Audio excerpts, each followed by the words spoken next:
Across the years, through ages gone, the youngest led the human on. They taught mankind to shape their minds, to voice their dreams to speech and sign. For first like beasts men did cry, their shrieks of fear or joy sublime. No speech, no song, no woven phrase, just primal sounds through darkened days. But slowly knowledge took its place, the art of fire, the hunt, the chase, the shaping stone to blade and spear, the building tools of craft and care. They learned the mountain's wrath to flee, where fire and stones leapt wild and free.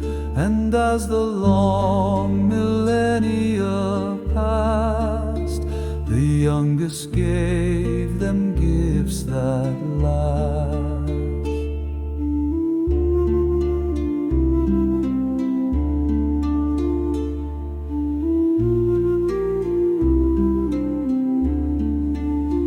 The light soft tide grew ever wide, new beasts arose, the old ones died. Fairer flowers and fruits took root, the earth brought forth her richer youth. They learned to sow, to reap, to tend, to call the tame beast a natural friend.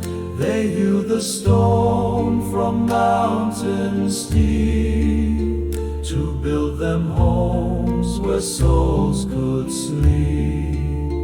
They shaped from wood and colored clay the forms of beasts, of man in play, and with these works adorned each wall, bright echoes of the Spirit's call.